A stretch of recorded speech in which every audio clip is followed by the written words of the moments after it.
Do you want to hear something? Go on. This is what happens in the evenings about now. And this, therefore, is what we listen to at the moment. Me and the dog.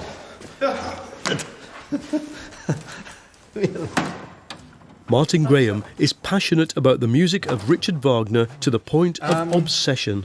And so, in fact, he's built his own opera house in his garden at Loughborough in the Cotswolds. Call up a tune in my head.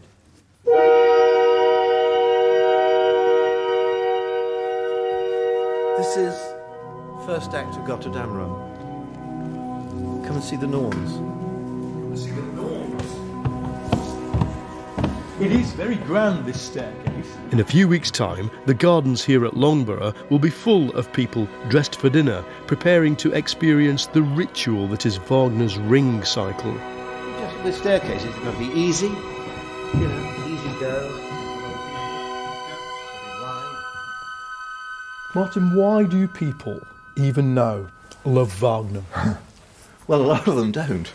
But why do the ones who come here almost religiously? It's like a love affair. And, love affairs are up and down, but they're enduring.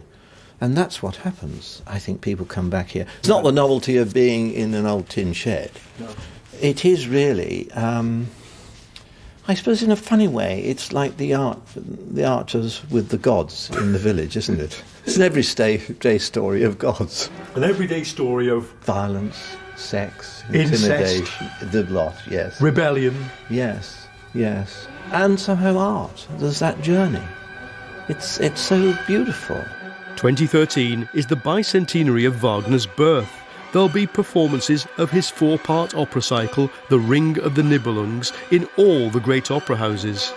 The Valkyries will ride, the world of the gods will be destroyed, and at the end, Brunhilde will throw herself onto a funeral pyre, singing of a world cleansed of greed and redeemed by love.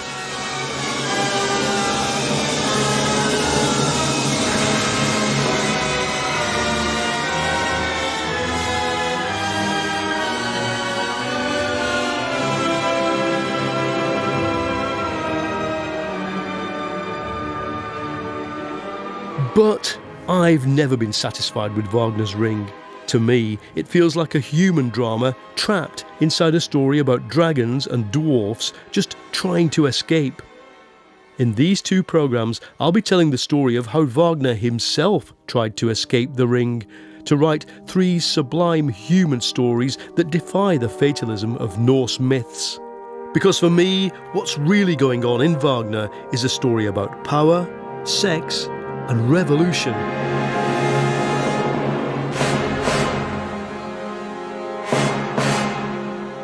To put it crudely, I think Wagner was into the idea of cultural therapy, and opera is an ideal vehicle for doing this. There's such a great depth of sort of ploughing the depths of human nature and seeing how far people go in all sorts of directions, whether it be positive or negative, and you don't get that in other operas. It opens up areas of one's life that you didn't have access to before.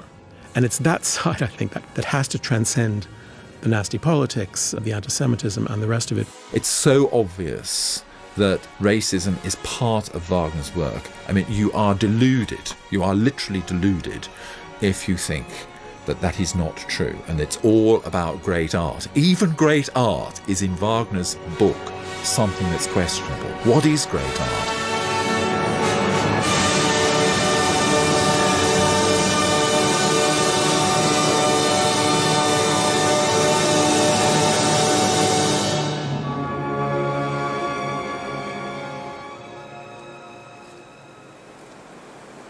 Wagner was born in Leipzig in 1813.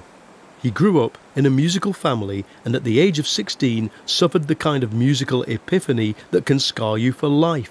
He went to the opera and saw a woman dressed as a man.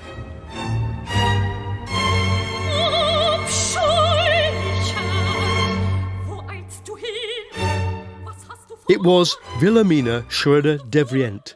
Young, beautiful, ardent, as he described her. He wrote that this was the turning point in his life and that Wilhelmina's almost satanic ardour poured into his veins. She was a kind of mega star. She was a kind of Maria Callas. Lawrence Dreyfus, author of Wagner and the Erotic Impulse. And she was, in a way, even less like Callas in a certain sense, but she would start speaking instead of singing. Basically, her voice was going rather early. She had vocal problems. But she was an incredible dramatic presence on stage. And Wagner absolutely adored seeing her in these trousers roles at the beginning as a man, particularly in Romeo and Juliet of Bellini. He talks about this being a model for Tristan and Isolde later on. And absolutely extraordinary. Two women making love and on stage in this very effete, specialized Italian idiom, and he thinks this is the greatest thing since sliced bread. And she's an absolutely incredible presence for him, and even after she's gone, he's still dreaming about her, and he can't get her out of his mind, so much so that he has this engraved sketch on the portal to Wanfried that has his house. That's his house in Bayreuth, which has his wife, then later wife, Cosima Wagner, on the right-hand side with a young Siegfried. And against her, the antipode is Wilhelmina Schröder-Devrient, this woman that is long dead at this point, but still playing this amazing role. He costs $16. I bought it about 2 years ago. John Dethridge has spent his life studying Wagner. He even owns a musical figurine of the composer. I think what she did show to him was the power of eroticism on the stage. I mean, that's clearly what she was very powerfully representing, because her voice wasn't actually that good. It didn't really matter, though. Schröder-Devrient was the singer of the new age, where things were unleashed. Do you think Wilhelmina in some way defined Wagner's sexuality? I think she is someone obviously with a strong libido. She wants to talk to Wagner about all of her lovers. She wants to make fun of him that he got married too early. She calls him a bit of a marriage cripple, for example. So she taunts him, and I think that's where the excitement is. I don't think that he's sexually aroused by her, but he sees her as a model of this rather strong kind of woman who is able to express her desire and understands things about the way men function. By 1848, Wagner is court composer in Dresden. He's written 3 hit operas like this one, Tannhäuser, all starring Wilhelmina.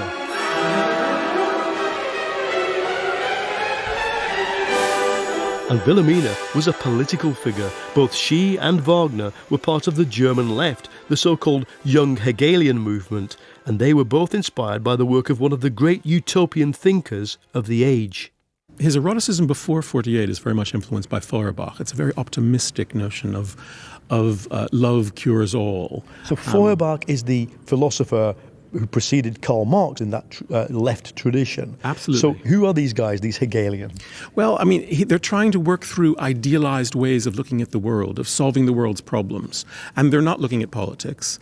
Fundamentally, they're looking to the realm of ideality and sexuality in this very, very broad sense, in terms of a love panacea, is really what's going on in Feuerbach. But politics wouldn't wait. In 1848, a revolution broke out in Germany. By 1849, it had reached Dresden, and Wagner was on the barricades. And when the situation became so acute, Wagner, who is, by the way, making political speeches in Dresden, decided that he was going to be active in the revolution. He tried to cover it up later, but all the evidence suggests that he went on the barricades, risked his life, ordered grenades, that kind of thing. And when it all went pear-shaped, by the skin of his teeth and by sheer luck, he managed to escape the authorities and fled. And he had to flee because if he'd been imprisoned, he'd have probably been executed. So, the revolution's over, you're broke, in exile, and you're very, very angry. What do? Wagner's answer was to write a 300-page manifesto calling for the end of opera as we know it, and for the creation of the total work of art. And he set out to write one, The Ring.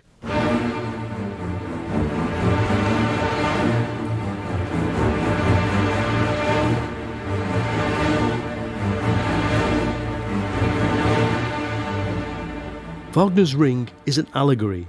It's about an old world order destroyed by arcane laws and greed, and a new humanity redeemed by love. It's clearly influenced by the politics of the failed revolution.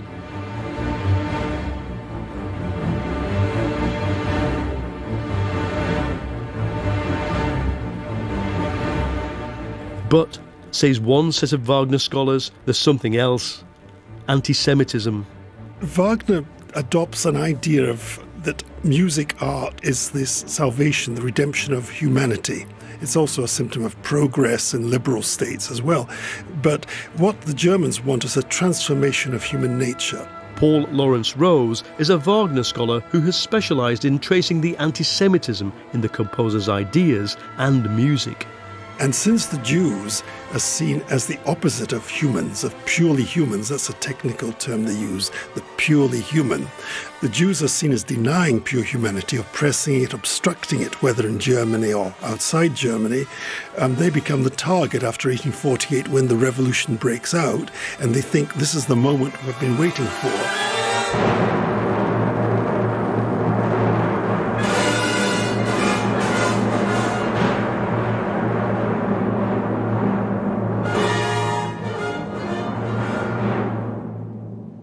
Wagner wrote a tract called On Jewishness in Music. It ends with a call for Jews to redeem themselves through bloody self-annihilation. To us now, these words are chilling. Even then, they put Wagner on the extreme of politics. Paul Lawrence Rose believes the anti-Jewish theme is not just there in the writings, it's in the music. It's a contested view, so I asked him to list the evidence. One is the Jews are the agents of law. They create the spirit of law in society, which inhibits freedom of the individual, freedom to love, to be a pure human being. Another aspect is the Jews are the agents of capitalism, which again reinforces the artificiality, the oppressiveness of modern society.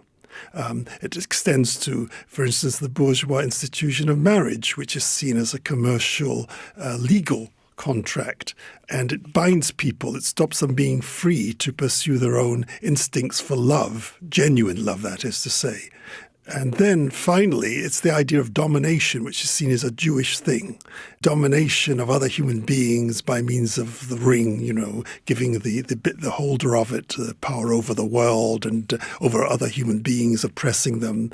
There's lots of more specific anti-Jewish allegory in the course of the 16, 17 hours, of course. One way of dealing with the dark heart of Wagner's music is just to ignore it. I've no doubt people will come here to Loughborough in the English countryside and sit oblivious to the whole anti-Semitic thing throughout 4 nights of sublime music. I think another way is to understand what Wagner achieved despite his politics, indeed despite his own intent.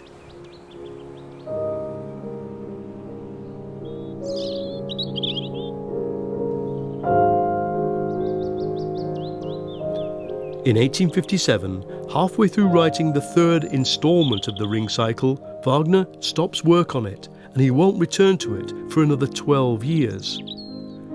Wagner will now begin to write about something even more powerful than racial purity, a national myth, and the collapse of the old world order.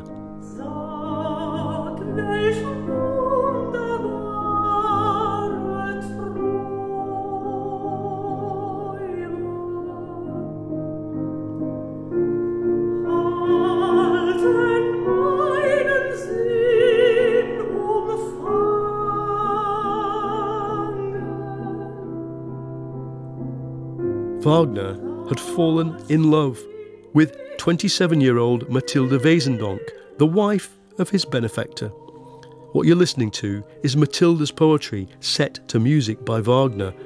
It's a poetry of eroticism and desire.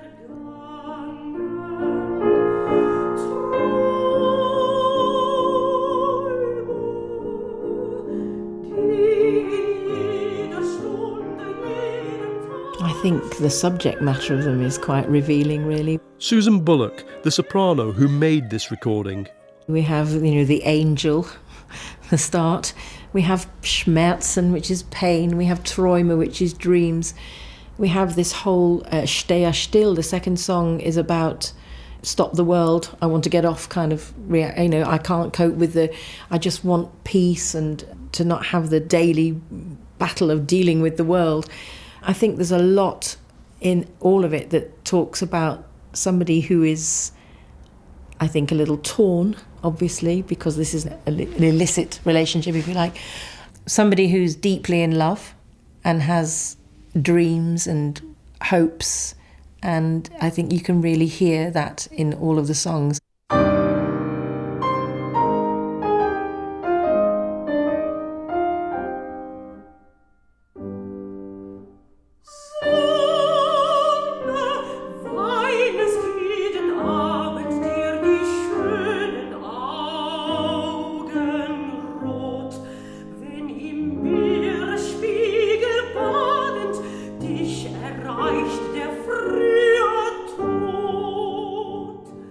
Between Wagner and Mathilde Wesendonck, we're quite clear that nothing actually happened beyond some caresses in a physical sense. What we do know is that it was a great passionate affair that was unfulfilled. And we know that Wagner was living next door to Mathilde von Wesendonck. He was writing the first act of Die Walküre and starting to write these extremely erotic inscriptions. And he's thinking about Matilda, I love you without any borders.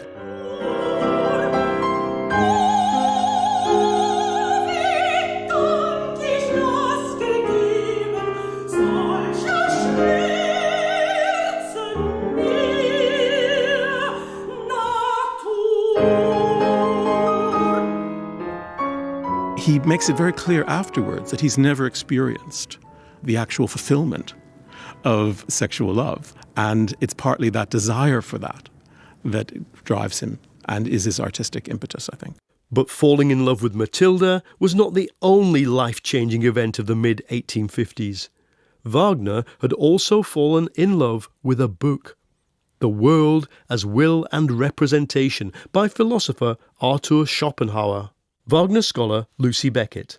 He read all the way through Schopenhauer's enormous book 4 times that year, and he never departed from thinking Schopenhauer had explained not only the world and how it works and how one should approach it and survive in it, but also had explained to Wagner what Wagner himself had been feeling and thinking for years. He presents it almost like a Paulinian conversion, really, that, I've now seen the light. But I think we have to take that with a fairly large grain of salt, because what happened really was that he found a confirmation for what he'd already done artistically. For example, he'd already written the text of Valkyrie where Wotan announces that what he wants is the end of the world. That was written long before he's supposed to have first read Schopenhauer.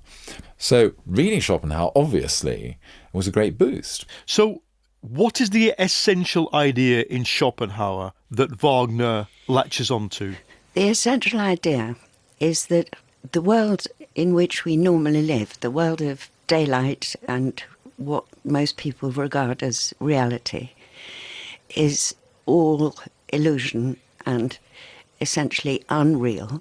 And reality is way down in the depths of how things are and is a matter of constant struggle, constant conflict.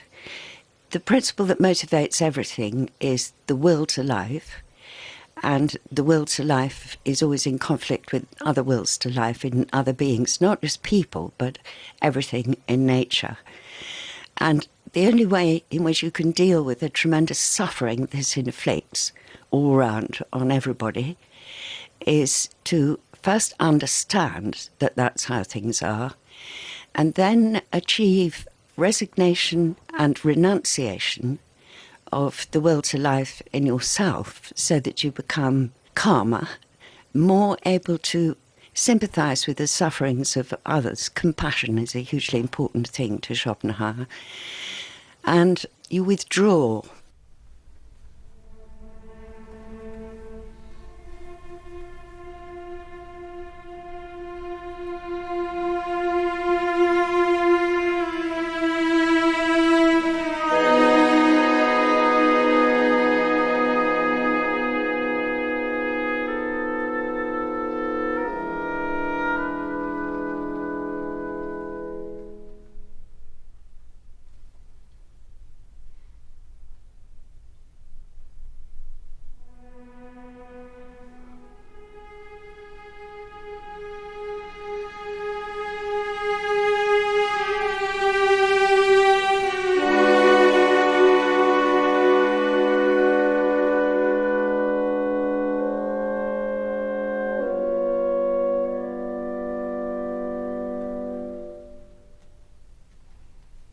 Inspired by Matilda and by Schopenhauer, Wagner began Tristan und Isolde, the first of 3 operas that take us into a world of psychodrama, the unconscious, the struggle of the human being against the constraints of bourgeois morality.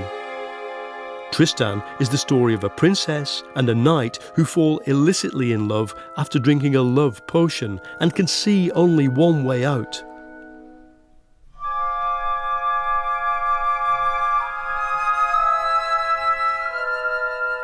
There's something clearly different about Tristan. Wagner's written love scenes before this, but under the influence of Matilda, I think he puts on stage something the whole 19th century was terrified of, and that is female sexuality.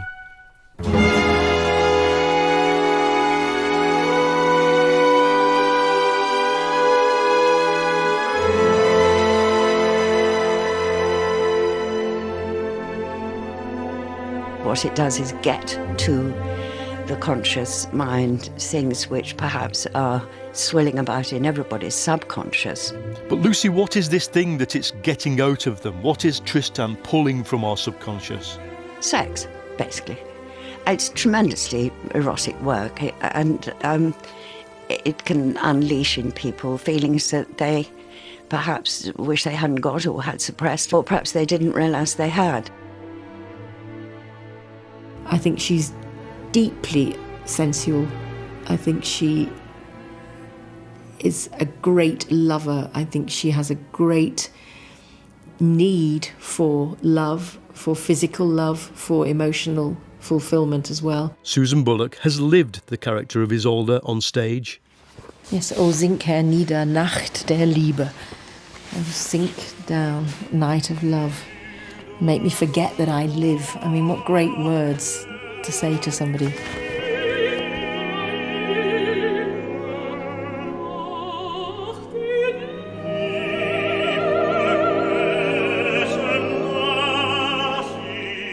They talk about sterben, to die, and I don't think they mean all the time to literally die. I mean, dying in the act of orgasm is, and they say, should we wake up? Should we die? Should we sleep?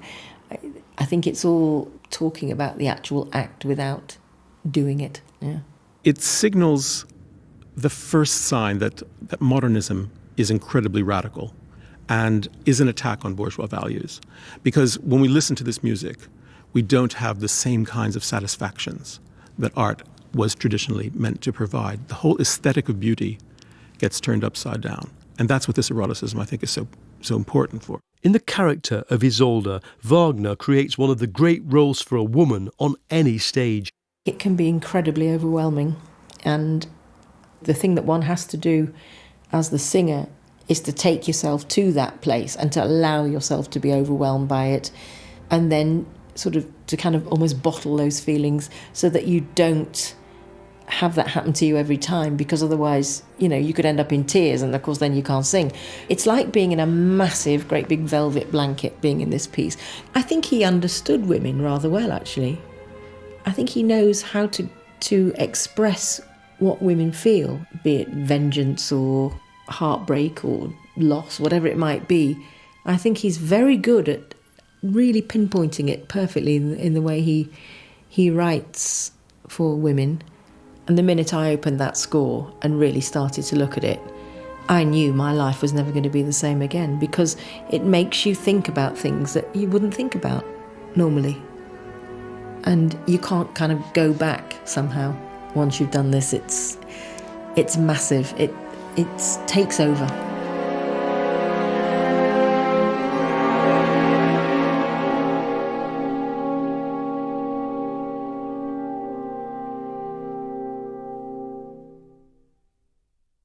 Tristan was a giant scandal, but a huge success.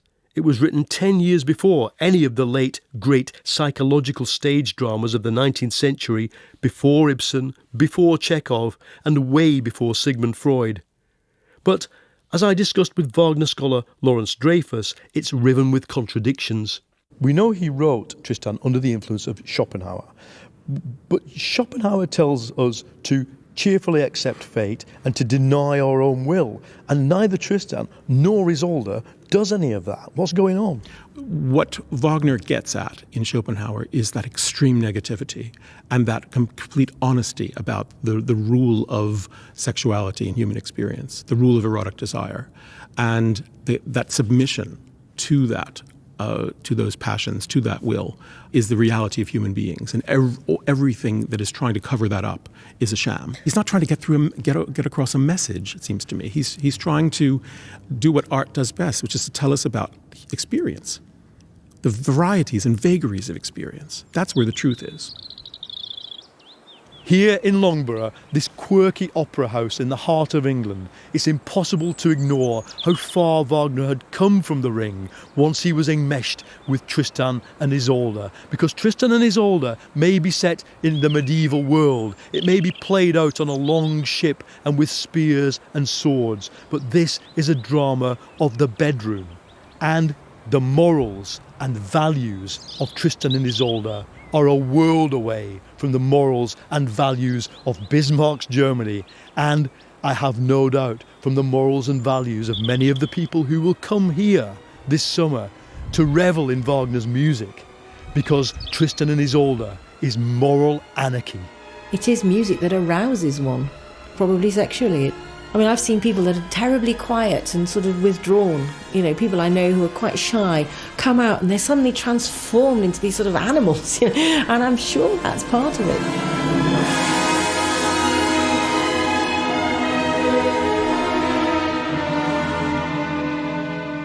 In the next programme, I'll be in Germany to explore further this dark heart of Wagner for a comedy of errors set in Nuremberg, but with themes that would later cast a shadow across all Europe.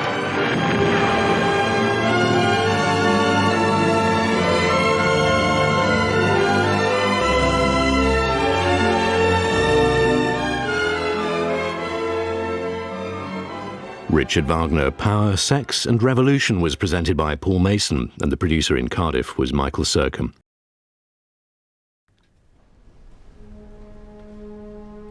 I think nobody else puts you in such a different state of mind from the very first note.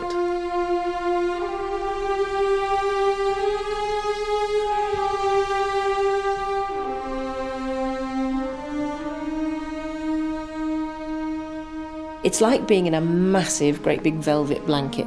It's sort of rich and lush, and it's all happening around you the whole time. You're surrounded by this wonderful sound and the wonderful orchestral colours.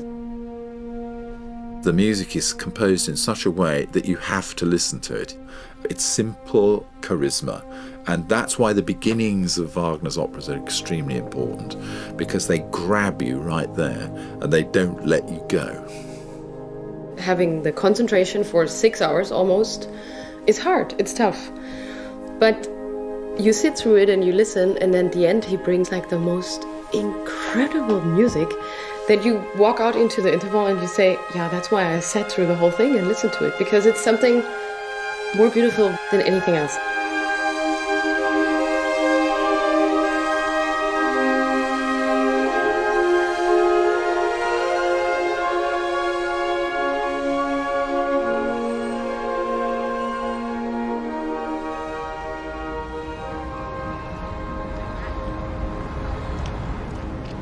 I'm standing on the Unter den Linden in Berlin. It's a long, straight boulevard with lime trees down the middle, and all the buildings are white stone, built in the 18th and early 19th centuries, quite cold, quite austere. And it's not hard standing here to realise what Richard Wagner brought to German nationalism. Wagner, as we saw last time, was a revolutionary. He wanted to bring down the Prussian monarchy and the whole system that is symbolised here on the Unter den Linden, the power system of mid-19th century Germany. But by the late 19th century, Wagner was part of that power system. And what he added to its ideology was something very different from all these statues of Roman centurions and 18th century philosophers. He added unbridled and unleashed emotion and psychological trauma.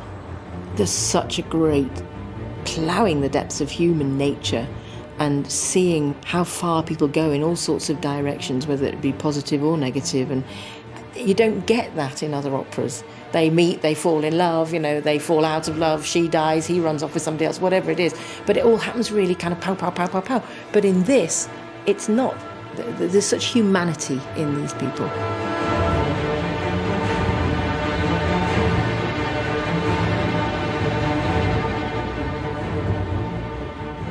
The soprano Susan Bullock there. The 19th century was an emotional century. We call it the Romantic era after all. But to understand what Wagner's doing, we have to see everything in the context of the failed revolution of 1849. He goes into exile after fighting on the barricades. He begins the Ring cycle, 4 huge operas based on Nordic myths but designed as a socialist allegory of capitalism. And then, in 1857, he breaks off writing The Ring to begin the first of 3 standalone operas that many, me included, believe to be his greatest work. Tristan und Isolde is finished in 1861, but it's pronounced unperformable, and The Ring's still sitting in a drawer, unfinished. So what does he do?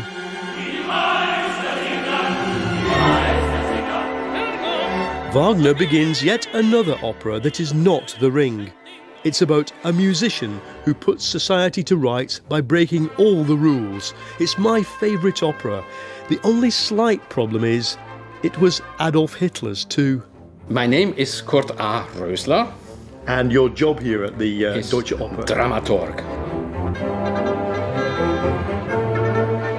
At the Deutsche Oper in Berlin, they're performing a version of Die Meistersinger von Nürnberg that's famous for making the opera-goer confront head-on the political problems with the work.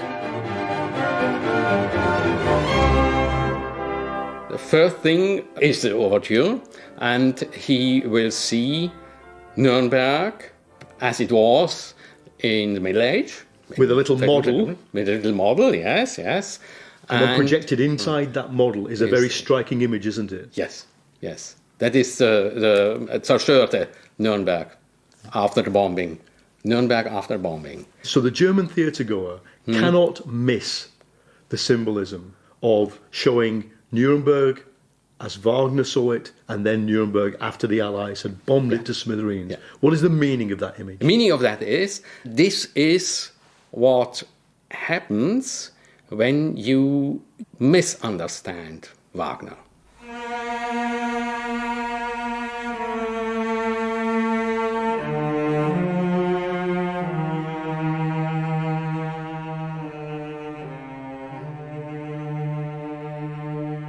Die Meistersinger tells the story of Walter, a poverty-stricken aristocrat. He turns up in the prosperous middle-class city of Nuremberg. Wagner, as always, very clear about class. And in Nuremberg, the businessmen have this highly pompous tradition of composing songs and singing them in competitions. The premise of Master Singers is to go back to a time of German culture when it was at its height, the middle of the 16th century. John Dethridge, author of Wagner, Beyond Good and Evil.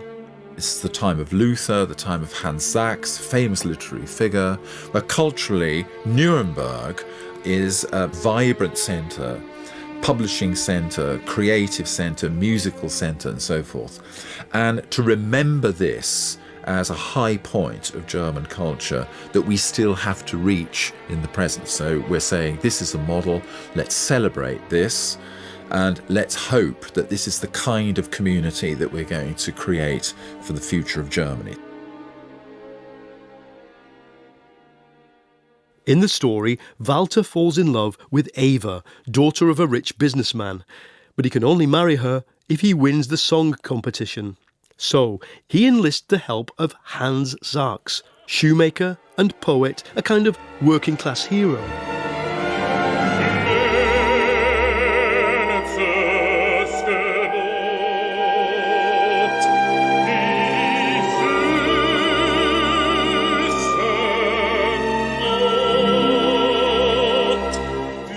he's a lovely guy. I mean, he's an absolutely wonderful he's obviously everyone's favourite Wagnerian character. Lawrence Dreyfus, author of Wagner and the Erotic Impulse. He's even-keeled, he's resigned, but he has humour.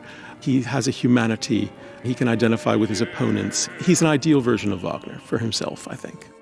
Ava's problem is that she's also being pursued by the ugly old town clerk, Beckmesser. And our problem, as modern opera goers, is that Beckmesser, say some Wagner scholars, is portrayed as Jewish.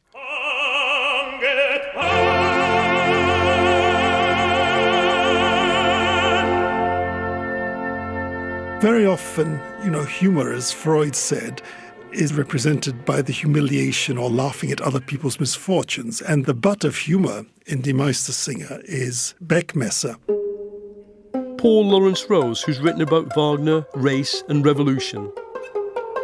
In the second act, we have him trying to use a serenade to seduce the heroine of the opera, Ava, to appeal to her.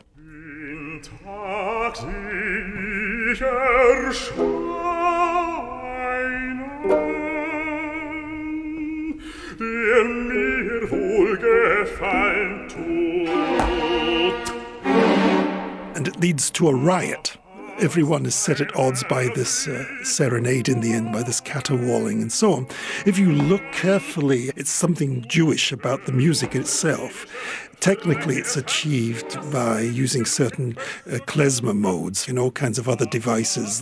The words themselves are very strange German and so on. So is Wagner really parodying Yiddish here? Yes, there's no doubt about it. I've seen people who don't know anything about Wagner, and they've heard by chance, this serenade coming out of a room, and they say that's Jewish music.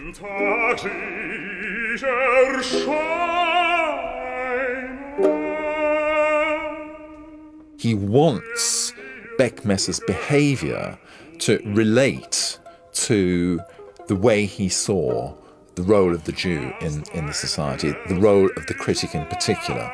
So in a way, the Mastersingers is an admonition to the Germans, saying you have to be very careful not to allow your culture to be destroyed by the French and by the Jews. So, why do we still perform Die Meistersinger?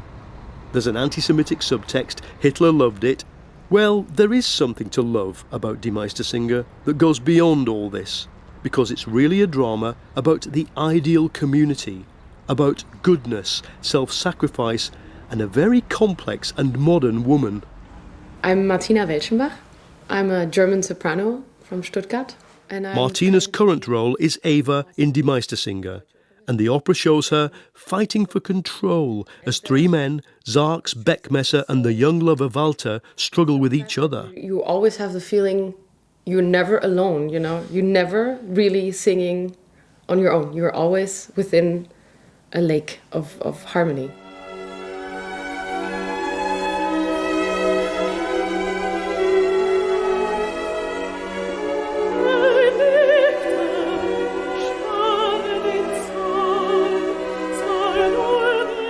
She is like a confident young woman who is confident enough to fall in love with a guy she meets for the first time, and she's totally drawn to him. She takes the lead, doesn't she? She's basically setting the agenda with this slightly hapless Walter von Starzing, the knight sitting at the back of the church. Yes, and I think she's very confident to be also in our production. She always steps towards him. So she's always you can see from the very first beginning that she makes steps towards him. Do you think that's there in the music? Yes.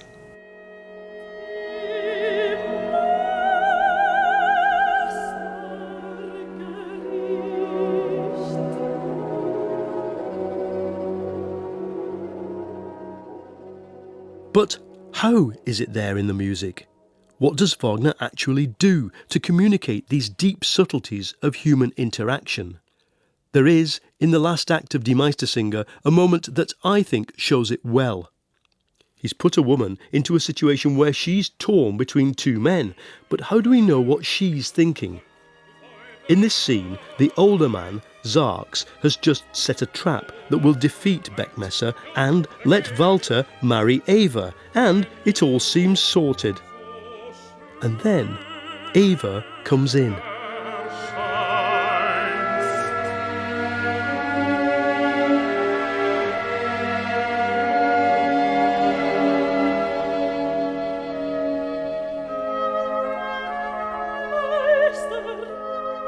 I think there is something really deep between those two. The music tells you what it is. Zarx is really in love with Eva. He looks at her and she looks at him, and they don't take away the... They can't break their gaze. Exactly. A second before she starts singing, she realizes now it's too late. I think she comes in with the idea maybe he's gonna kiss me or do something or say, but it's in this moment... It's just too late, and then she turns away, and then actually it's clear. It's now. only about 5 bars of music. Yes, but it's so strong, and it's such a tension. It's still, you're on stage, but it's you can feel it. I really feel, yeah, I can feel it. It's just a scene change. Exit Beckmesser, enter Eva. But it's a moment of psychological drama that would be impossible to produce with words alone.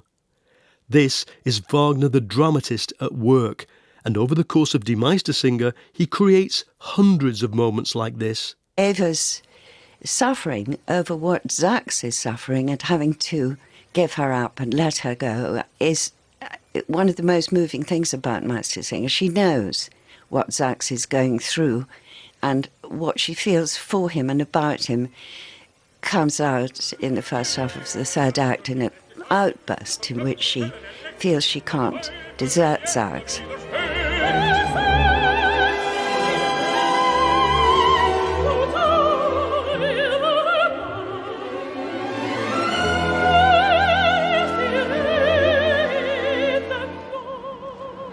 That's Wagner scholar Lucy Beckett, and this is the key to Wagner's greatness, the ability to say what words can't by creating this deep musical subtext that even as non-musicians, we understand. But what ultimately is he trying to say? Like all Wagner's later operas, Die Meistersinger is influenced by the ideas of the philosopher Schopenhauer. What Zarx has achieved is exactly what Schopenhauer said the tragic hero in a modern, as opposed to a Greek, tragedy must achieve. He actually called it cheerful abandonment of the world.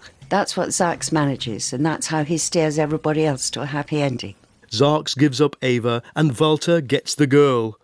But in the process, Zarx gets something else. He becomes the idol of the people of Nuremberg. So Die Meistersinger is more than just a philosophical tract. If Tristan und Isolde is about the ecstasy of love, Die Meistersinger is about the ecstasy of belonging to a community healed by Zarx's very act of self-sacrifice, to a community based on hard work and respect and fraternity. It's so physical, and it's such a great physical feeling to just open your voice and just let all the emotions out on top of this beautiful orchestration and sing this. I mean, I get really like goosebumps because it was so beautiful to be within this whole harmony and with the orchestra and the singers. And that's actually a very lovely experience to just be on top of this beautiful music.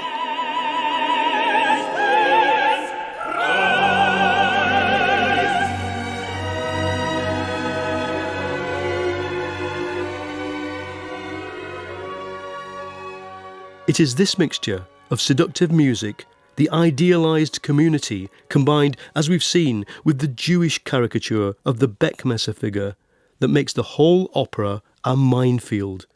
And Kurt Rösler at the Deutsche Oper Berlin tells me the solution lies where we least expect it. The challenge is to bring forward the second part, the democratic Wagner. Because the other Wagner is every day. You can Here you can see it, you can see the traditions, which are very bad, also in this house.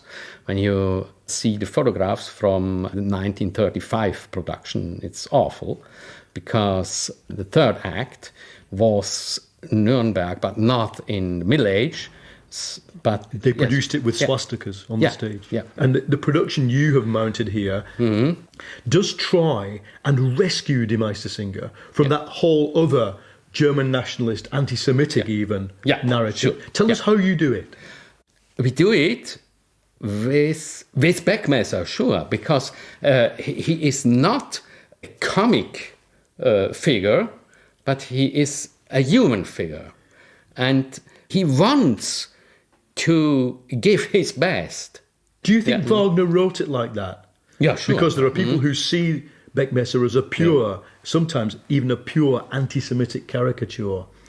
I think this is a misunderstanding. And that's in the music, is it? It's there. It's there, sure.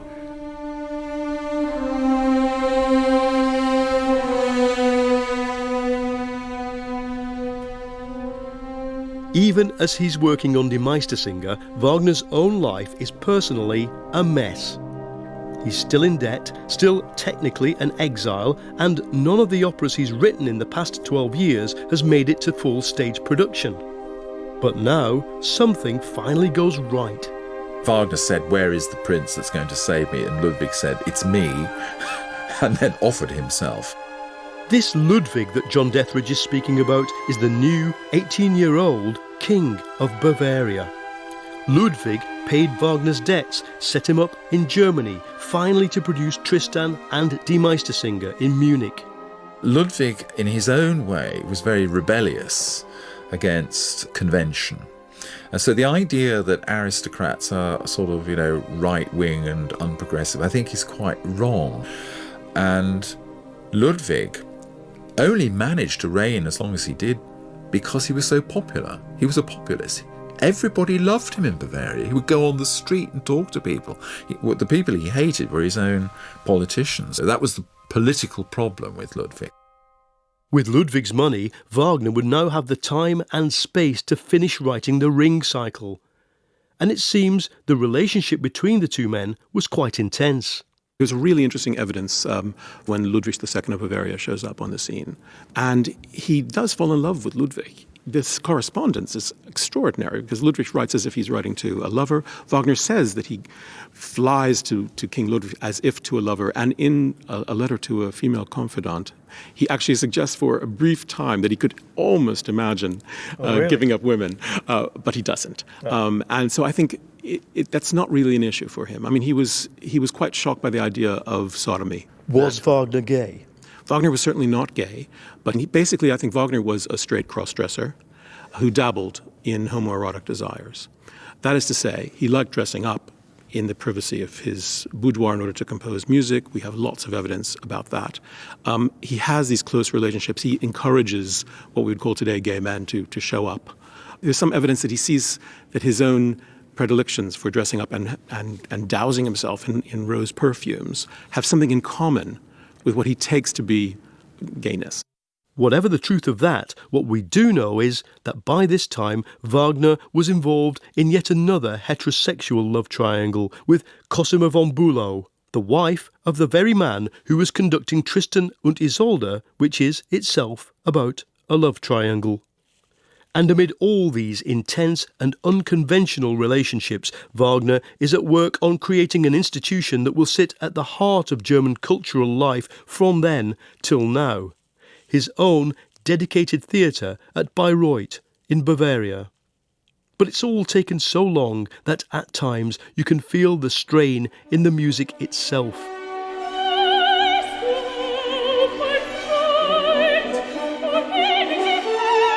In this final scene from Götterdämmerung, the last of the Ring cycle, the music is by the man who'd written Tristan and Die Meistersinger, but the words are by the young Wagner. And there is a tension across the whole Ring cycle between this drama of myth and the drama of psychology that leaves it, for me, an imperfect masterpiece.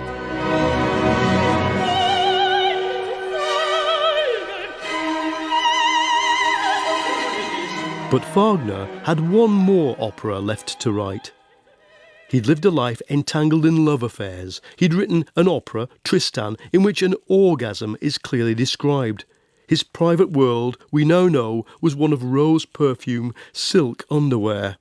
But now, in the opera Parsifal, he writes the story of a knight who redeems the world by renouncing sexual desire.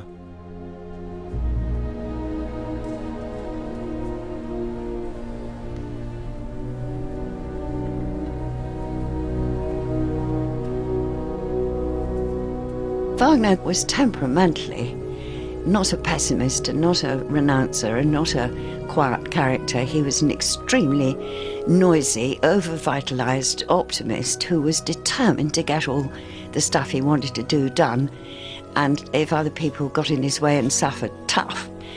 And finally, when he was really quite frail and old, he kind of made it to the reconciliation and the forgiveness that he had been after all that time.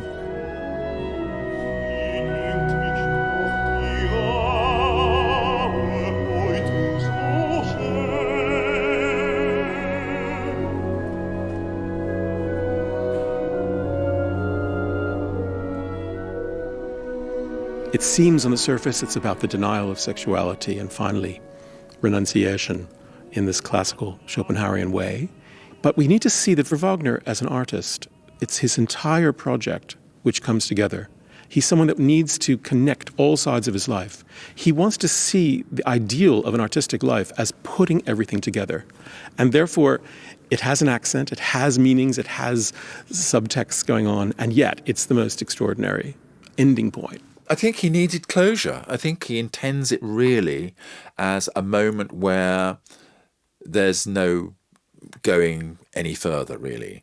It's quite interesting that in his collected writings, the last volume is a posthumous volume, but he left instructions of the order of the writings in volume 10, and it has to end with the text of Parsifal. It ends literally with redemption to the Redeemer. And that is not a coincidence, because he saw his own work really as coming to an end. I think he had an intuition he wasn't going to last much longer. Perhaps he did want to write a symphony or so. I don't think his heart was really in it. So he needed that idea of redemption to the Redeemer, because the most interesting point about a lot of Wagner's works is the problem of redemption and the problem of the Redeemer. It's the truth content that Wagner is really all about, it seems to me. This rings true. This feels like my life, but also it opens up areas of one's life that you didn't have access to before.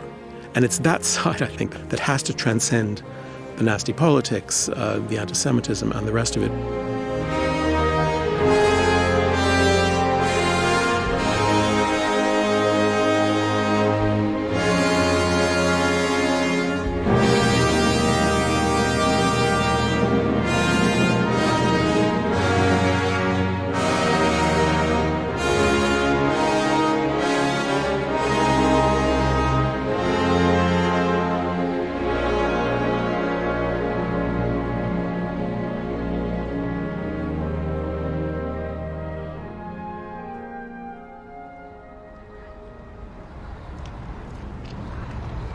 Standing here on the Unter den Linden in Berlin, where the books were burned, it needs saying that Wagner's anti-Semitism wasn't casual or accidental, it was front and centre, and it was evil. But if we're determined to confront it and go beyond it, as German performers have to, what's left? There's Wagner the utopian socialist, there's Wagner the philosopher of self-denial. But beneath it all, he just creates these incredibly realistic dramas about relationships and psychology. We all know about the history, we all accept it, and we all started new somehow. And for me, as a person, Wagner is Wagner and this great music. We are living our life now in a completely different way. So I look back to it as history. And if you can separate Wagner from history, you're left with some of the first real dramas about modern people. people who defy social norms, defy fate, pursue relentlessly a revolution of the self. And for me, to write about that is not evil.